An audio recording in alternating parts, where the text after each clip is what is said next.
Que Jesus nos abençoe, nos envolva na sua paz. Eu quero dizer que estou muito feliz de estar aqui hoje com vocês.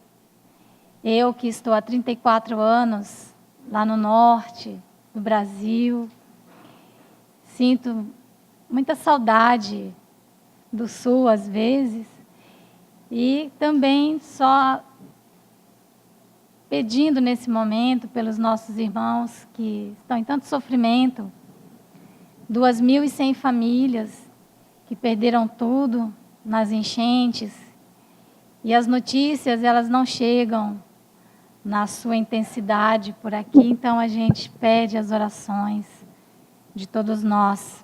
O Rio Madeira continua a subir diariamente, parece que está meio aborrecido aí com a gente. Mas enfim, vamos lá. Nós vamos falar então sobre assistência social e as perspectivas dessa atuação nossa nessa área, né, enquanto movimento espírita. O que a proposta que me foi colocada é para que nós possamos nos situar no tempo, no espaço. Essa nossa atividade, como nós chegamos até esse momento. Nós vemos hoje a presença da sociedade civil organizada junto às religiões e vice-versa. Isso nos causa, às vezes, uma certa estranheza, porque não estamos muito habituados ainda, quando falamos nós de uma maneira geral, a trabalhar fora do nosso espaço religioso. E, às vezes, não conseguimos compreender esse momento que estamos vivendo.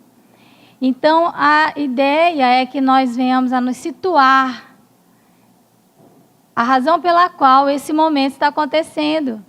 E nós vamos ver que isso está absolutamente dentro desse movimento do progresso, que a nossa doutrina tanto fala, colocando o progresso como uma lei de Deus, uma lei natural. A lei do progresso está lá nas leis morais do Livro dos Espíritos. Então, nós vamos falar um pouco sobre isso, sobre essa lei divina, essa lei de Deus, e as leis humanas, que é a nossa capacidade de perceber a lei de Deus. Como que nós percebemos Deus, então nós vamos, de alguma maneira, também nos organizando, tentando copiar essa harmonia divina nas nossas relações. E vamos progredindo. Cada vez nós vamos melhorando. Embora não pareça, nós estamos muito melhores do que já fomos. Às vezes não parece, mas estamos sim. Vamos falar também sobre os espaços de convivência, o método franciscano e, logicamente, dentro de tudo isso, a lei de liberdade, que é a liberdade do centro espírita de atuar.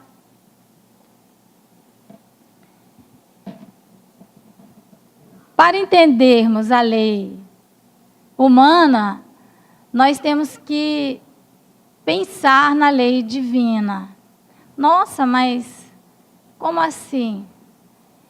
É verdade, nós vamos ver que há uma relação direta da lei de Deus com a lei dos homens.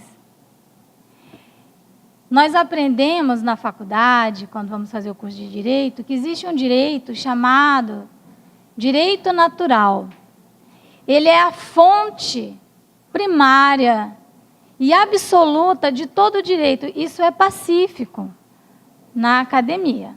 A gente aprende lá no primeiro período as fontes do direito. Então, a fonte mais perfeita é o direito natural. Tanto que os estudiosos dizem que quanto mais a nossa legislação, porque a legislação, ela é a materialização da moral, da ética nas relações. Ela é uma instrumentalização. Evidentemente que ela é feita de acordo com as necessidades e com as demandas sociais, porque ela visa isso, estabelecer como vamos nos relacionar uns com os outros. E a gente aprende que quanto mais a nossa lei, que é o direito objetivo, quanto mais ele se aproximar do direito natural, mais perfeito ele se torna. Então, tudo vai de conseguirmos perceber o direito natural. O direito natural é aquele que está na natureza, que está dentro de nós. E os Espíritos dizem que a lei de Deus também está dentro de nós, ou seja, a lei de Deus é esse próprio direito natural, do qual nós temos que nos aproximar para podermos estabelecer relações cada vez mais justas. Então, mas onde está essa lei?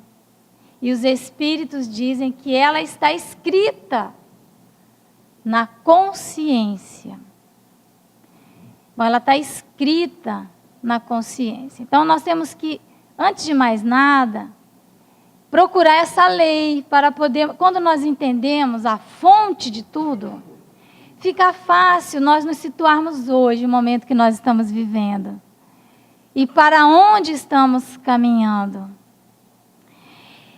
Então, temos que buscar aprender a ler, porque ela está escrita, os Espíritos dizem que ela está gravada na consciência. Então, nós temos que aprender essa linguagem, aprender a ler na consciência. Mas aí vem uma outra questão, mas e a consciência? Né? O que é a consciência? Existem várias definições de consciência. Nós temos procurado muito entender o que é a consciência, os níveis de consciência, enfim. Temos a nossa querida Dona Joana de Ângeles fazendo essa síntese para nós de todo esse pensamento que a humanidade já conseguiu construir. Ela tem feito isso, ela reúne esse conhecimento numa pequena análise que eu pessoalmente fiz, né, desses 3 arquétipos que a nossa doutrina conseguiu nos trazer, que são esses espíritos de escola, né, Emmanuel, André Luiz e Dona Joana de Ângeles. É uma análise minha, eu percebo que eles nos falam, nos trazem 3 grandes vórtices que nós vamos atuando neles e ampliando a nossa percepção. André Luiz vem primeiro nos falando mais, a gente vai vendo na obra, a nossa relação com a sociedade, a nossa relação com o meio, nosso comportamento, que é então eu e a sociedade. Ele nos traz essa primeira visão, tanto que logo quando começamos a ter as experiências religiosas, a primeira coisa que a gente busca é alterar um pouquinho o nosso padrão de comportamento na sociedade, aquela preocupação, o que, como me vem, comportamento. Emmanuel já avança falando eu com o próximo, eu com a família. Nós vemos que a obra de Emmanuel ela é toda voltada para essa relação mais próxima. E, finalmente, Dona Joana de Ângeles, eu comigo mesma. Essa questão da consciência, do nosso nível e capacidade de percepção, mas, antes de tudo, a minha relação comigo mesma. Todas as outras obras, na minha maneira de entender, elas estão em um desses vórtices. Então, a consciência, eu li procurando entender o que seria, num livro, inesperadamente, do Hermínio Miranda. O Hermínio Miranda, para mim, é uma alma que nós ainda estamos começando a desvendar tudo que ele analisou, ele mesmo, enquanto cientista. E ele tem uma obra chamada As Sete Vidas de Fënelon, é uma obra muito interessante, até meio polêmica, mas lá no meio ele diz assim, do nada, ninguém está falando nisso, mas ele fala a consciência é o sentido ético. Nossa, já valeu o livro, só por essa definição do Hermínio Miranda, que ele nem está definindo isso, ele está falando outra coisa, e meu Deus, olha só, a definição de consciência dele me pareceu assim muito, faz uma síntese. Ela é um sentido ético. Gente, isso é tão profundo. Sentido, o que é sentido? É a nossa capacidade de significarmos as impressões que temos de tudo que nos rodeia. É aquela nosso senso e a nossa percepção juntos. Darmos significado. Então, a visão, nós temos o senso e percepção das ondas luminosas. Isso que é a visão, que é o sentido da visão. Isso é um copo para mim, mas para uma pessoa que nunca viu um copo, ela não sabe o que é isso. Ela talvez nem veja, seja talvez até invisível, porque ela não tem capacidade de sentir e de perceber, de dar significado para isso. Então, ela não vê. Eu tenho muita dificuldade de identificar marca de carro.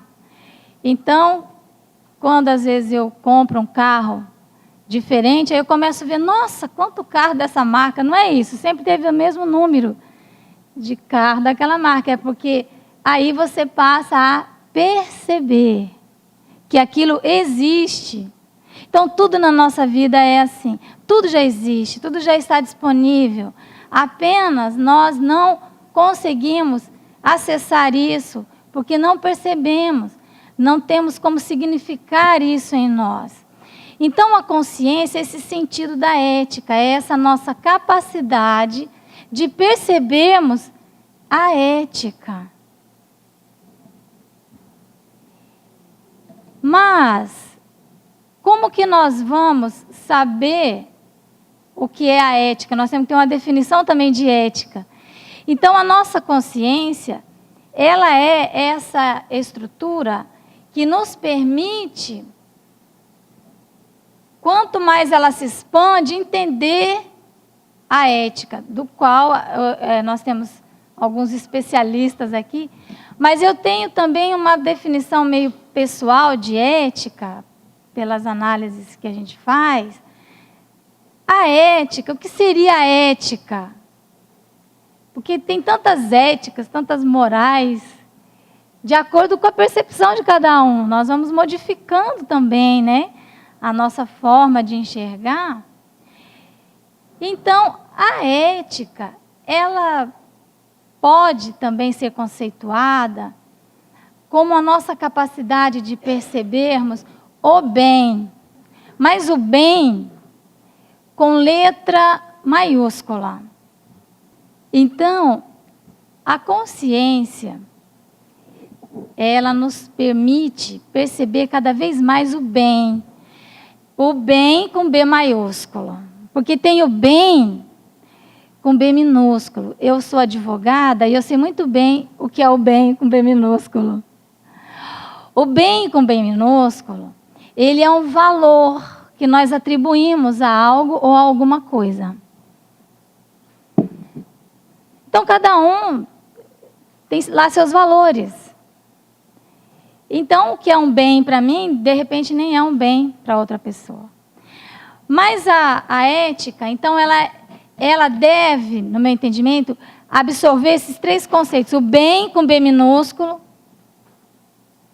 o bem com B maiúsculo, ele é composto de três elementos, basicamente. O bem com B minúsculo.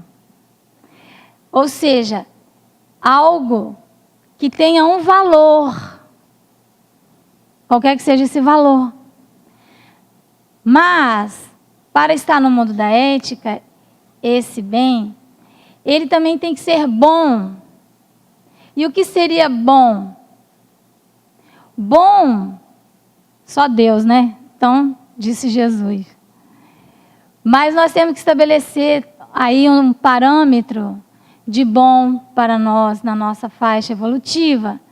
Então, o bom seria a utilidade daquele bem. Ele tem um valor, mas ele também é útil. O trabalho é toda ocupação útil. Então, o trabalho é bom. E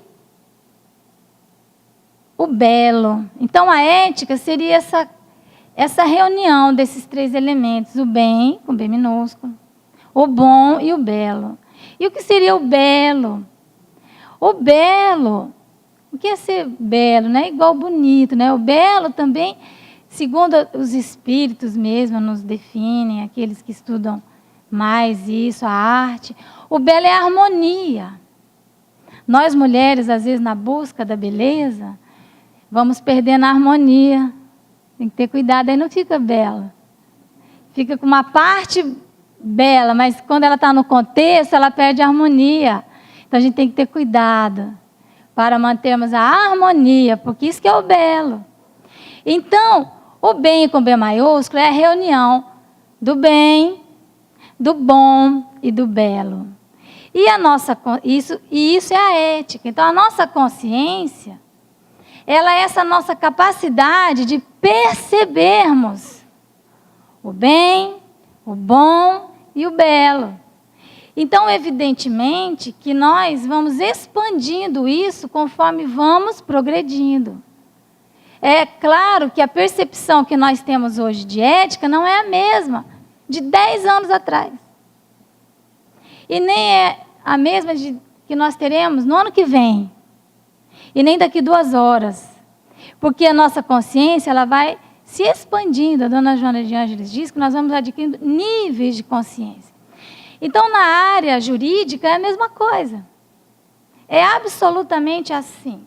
Nós observamos que as nossas leis são instáveis. Elas não têm estabilidade. A lei divina, ela tem estabilidade, ela é estável. Toda vez que você derrubar uma maçã, ela vai cair. A menos que você, de alguma maneira, elimine a ação da lei da gravidade. Mas você vai ter sempre que estar trabalhando com as leis naturais. Mas as leis humanas não, elas são instáveis. E os espíritos nos dizem qual é a causa dessa instabilidade. Na verdade, no fundo disso está a nossa incapacidade de perceber o que é o mais adequado para as relações naquele momento. Ou, naquele momento, aquilo era o mais adequado.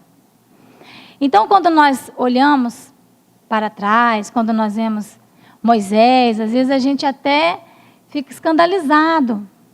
Como que ele era uma alma tão nobre, né? E aquelas colocações. Mas nós temos que contextualizar. Então, os espíritos dizem que nas épocas da barbaria, e a tradução atual está nas épocas da barbárie, e tanto faz, mas essa é a tradução do Guilhom Ribeiro. Então, são os mais fortes que fazem as leis. Atualmente, são os mais fortes que fazem as leis? Mais ou menos, né? Economicamente mais fortes. Mas ainda vivemos uma certa barbárie. Então, é natural que ao fazerem as leis, eles façam as leis para si. Ainda vivemos muito isso. Mas, evidentemente, que quando nós analisamos a evolução das legislações, nós vemos o progresso e vemos que já temos uma percepção ética muito mais acentuada. Então, os espíritos dizem que quanto mais nós vamos compreendendo, olha aí, percebendo, melhor a justiça, nós vamos modificando as nossas próprias leis. Quanto mais as leis se aproximam da vera justiça, isso aqui a gente estuda na faculdade. Quanto mais as nossas leis se aproximam do direito natural, da verdadeira justiça, a gente tem cadeiras sobre isso, e está lá no Livro dos Espíritos. Tanto menos instáveis são as leis humanas. Isto é, elas vão se tornando estáveis. A severidade das leis penais. Então, olho por olho, dente por dente. Meu Deus, coisa horrível, né?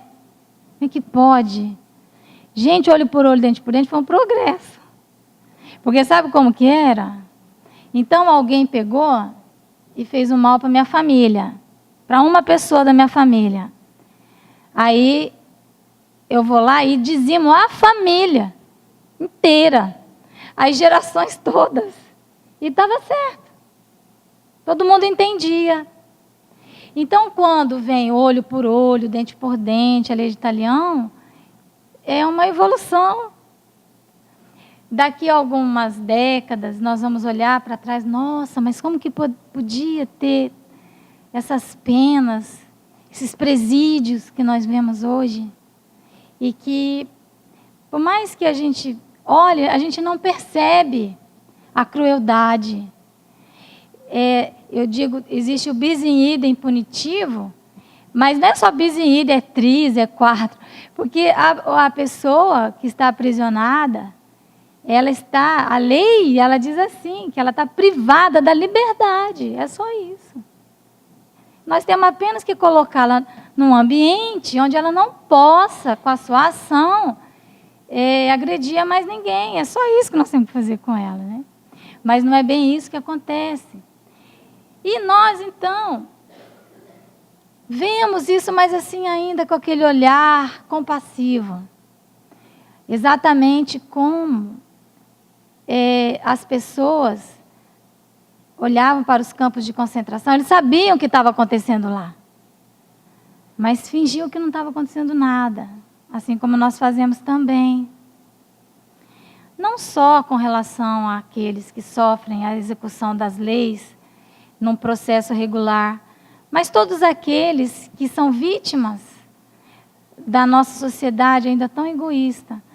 E aí os Espíritos dizem que só a educação poderá reformar os homens. Porque a educação, ela é a nossa capacidade de tirar de dentro de nós o conhecimento. Ou seja, é a expansão da nossa consciência. Como o homem poderá ser levado a reformar as suas leis? Eu estou falando, gente, de Livro dos Espíritos. Mas isso nós estudamos na academia, o tempo todo. Então os Espíritos dizem que isso ocorre naturalmente. Pela força mesma das coisas. E pela influência das pessoas que o guiam na senda do progresso. Tem uma tradução que fala pelas influências das pessoas de bem. Traduziram na senda do progresso, porque o bem é uma coisa tão complexa, mas na senda do progresso. Muitas já ele reformou, e muitas outras reformará. Espera. São os Espíritos que estão dizendo isso. Calma, gente. Existe uma força chamada a força das coisas. E quando eu falei isso no evento, falei com naturalidade, de repente, as pessoas, nossa, que é isso, força das coisas. A gente estava em Minas Gerais, daí depois o pessoal falou, é a força do trem, né? Lá a coisa é trem, né? E eu falei, nossa, eu não pensei que eu estava tocando num assunto assim, né? Que fosse causar tanta conversa. Porque isso está aí no Livro dos Espíritos, é a questão 797, mas às vezes nós não temos percepção. Que força é essa? Tem uma força? Tem. Que força é essa? É a força das coisas. Que coisa é essa? Não sei. Sei lá. É uma força.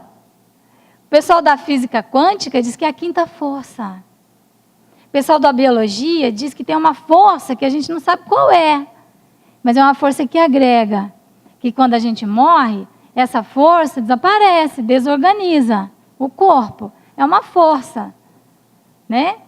Então, da mesma forma que existe uma força que nos organiza enquanto corpo, tem uma força que organiza o corpo social, as relações, a sociedade.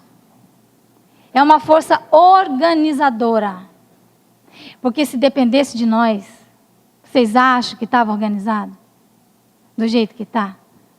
Porque a gente fala que está desorganizada a sociedade. Não está. Em Rondônia está tendo essa enchente nunca vista. Eles retroagiram aí as pesquisas há 100 anos e não localizaram nenhuma enchente, nem parecida com a que nós estamos tendo lá. 100 anos. Mas a gente está lá. Nós estamos nos reorganizando. É assim. Tem algo que a gente não sabe que faz esse trabalho. Então, essa força, ela nos encaminha sempre para frente e para o alto. A gente não volta, porque ela faz parte de uma lei natural, que é a lei do progresso. E tudo que se diga com das relações sociais, elas estão incluídas nessa força. Sofre a influência dessa energia que organiza tudo. Queiramos ou não. Desejemos ou não. Se nós estamos alinhados com a lei do progresso, a gente caminha numa sintonia e não se dá conta. Se nós nos desalinhamos, de alguma forma nós temos que voltar. Somos reinseridos nesse caminho, desejando ou não, porque é uma lei, e é uma lei de Deus. Então, às vezes, a gente tem aquela ansiedade, aquele desejo que outras pessoas percebam aquilo que nós já percebemos. A gente queria muito, mas os Espíritos dizem, calma, espera. Tem uma lei aí que ela vai te levar para lá, vai levar a sociedade. Também não é assim para ficar esperando muito, né? Então nós vemos, esse aqui é um texto do Edivaldo Roberto de Oliveira, que eu me apropriei antes da fala dele. Então eu os remeto a esse texto da Esmola Cidadania, e é um texto antigo, de um visionário. Porque esse texto, ele está no primeiro manual do Serviço de Assistência e Promoção Social Espírita. Depois eles mudaram, tá? Da esmola à promoção social do ser humano. Mas o texto é do Edivaldo Roberto de Oliveira. Então, esse manual foi lançado no ano 2000. Nós estamos em 2014. Só que esse texto já tinha sido escrito bem antes. Então, são aquelas pessoas que têm essa capacidade de ver além, né? São os visionários. Então, ele nos alinhou, nos colocou nesse texto esse longo processo que nós percorremos para chegarmos hoje, para sairmos da esmola e atingirmos o patamar da consciência de cidadania. É uma consciência, é diferente. A gente tinha uma visão da esmola e estava certo naquele tempo. Mas hoje não é mais assim. Hoje, o direito à alimentação, à dignidade, à saúde, ao vestuário, é visualizado na nossa Constituição Federal, desde 1988. Então, ser um cidadão brasileiro é um direito de quem nasce no Brasil, direito de cidade que se chama. Então, a esmola, ela não existe. Se uma pessoa está necessitando de alguma coisa, ela, na verdade, tem um direito. É o direito do cidadão. Então, a assistência, hoje, ela é percebida por nós, que já temos uma consciência ética, como um direito do cidadão e um dever do Estado. E o Estado engloba a sociedade civil organizada. Então, é diferente. Mas foi necessário percorrer um longo caminho, né? Percorremos, passamos sim pela esmola, passamos por um vasto aprendizado, mas chegamos a essa consciência e hoje está na nossa Constituição. Tudo que nós falemos que não esteja em sintonia com esse preceito, agora é inconstitucional. A gente nem pode mais falar.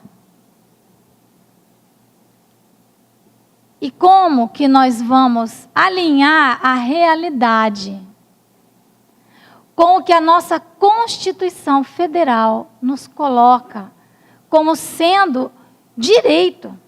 Então, nós temos um dever constitucional com a nossa nação.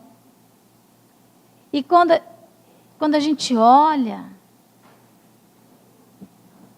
39 milhões de pessoas que estão sendo injustiçadas. Não é? Tem nada a ver com caridade. É lei de justiça, antecede Moisés, né? Justiça, amor, caridade. São imagens que são todos os dias à nossa porta. E que nós, ainda confusos com essa nova ordem, a ordem cidadã, nós ficamos olhando, não, mas sempre foi assim. Ah, não, mas eu não ajo mais assim, mas a maioria age. Bom, então sou eu também. Nós não podemos supor que uma ação desvairada de alguém não é nossa também. Ninguém é uma ilha. Já dizia o poeta em 1600, John Donne.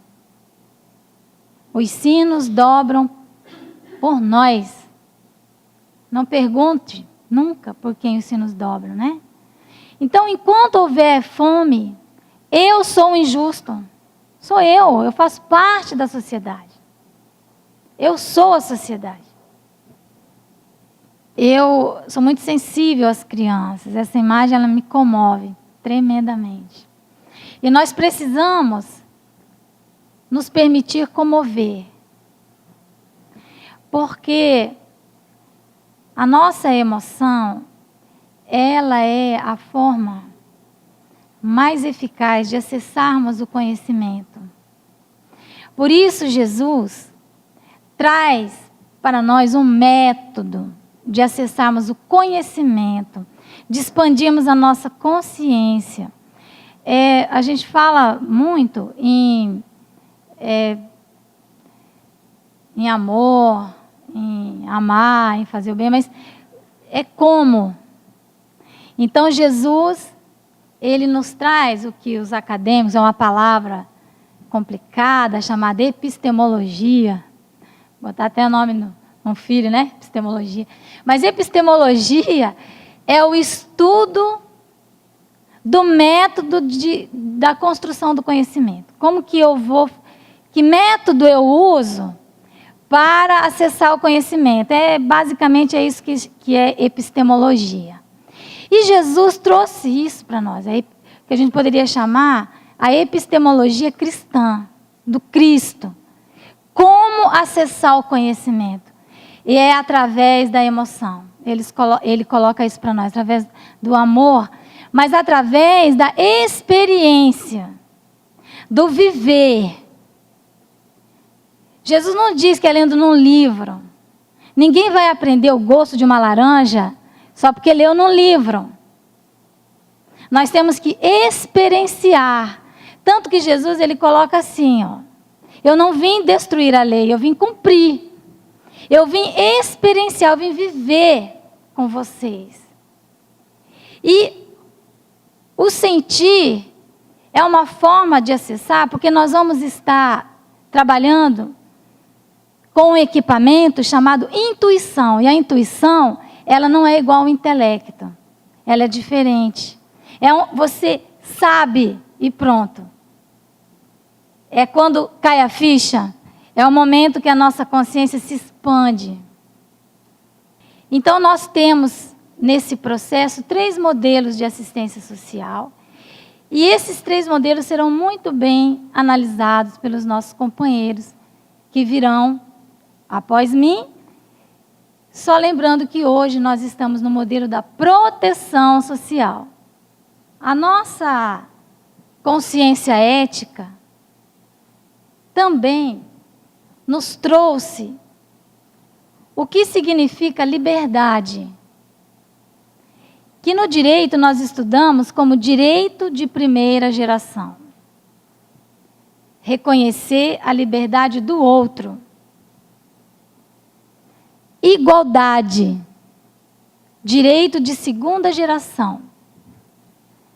Reconhecimento das diferenças e da origem comum da humanidade.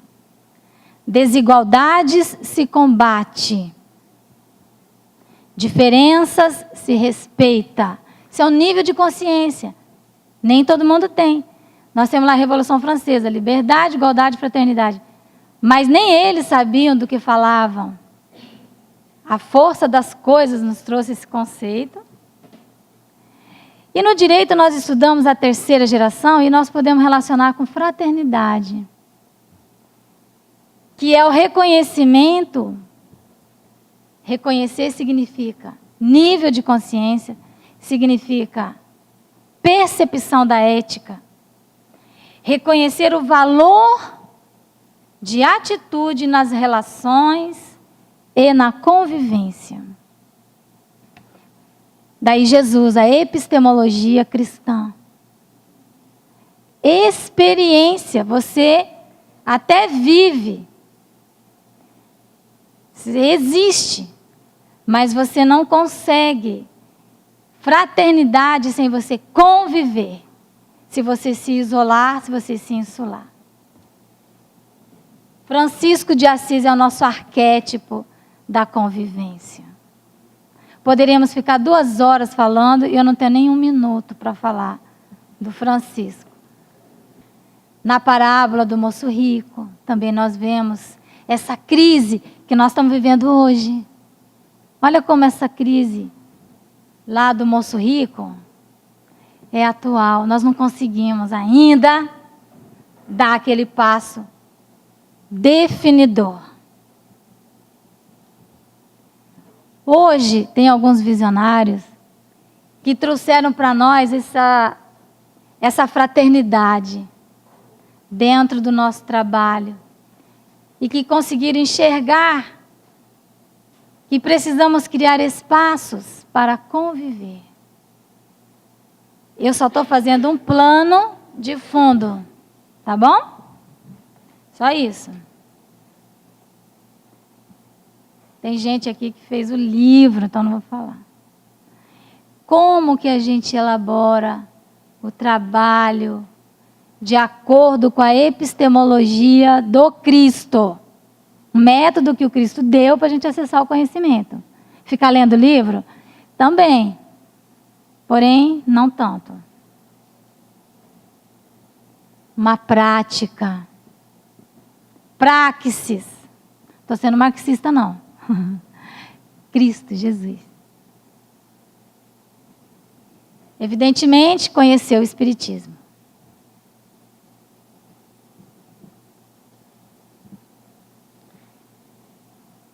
Essa nova ordem aí da fraternidade, é uma nova ordem, ela vai exigir compreensão nossa, expansão de consciência. Temos um longo caminho pela frente. Muita água vai passar embaixo dessa ponte. Desafios. Desafios. Conviver, gente, não é fácil, não. Aí a gente estabelece as regras, as leis. Né? Coragem. Coragem significa agir com o coração. É Jesus. Porque quando a gente age com o coração, uma força. Isso que é coragem. Coragem significa isso. E para você conviver, você tem que ter coragem. Porque às vezes, né? Abnegação. Eu não confio muito, eu fico olhando. Devotamento. Cumplicidade. Compromisso. Isso tudo é liberdade, igualdade e fraternidade. Muito obrigada, gente. Que Jesus nos abençoe.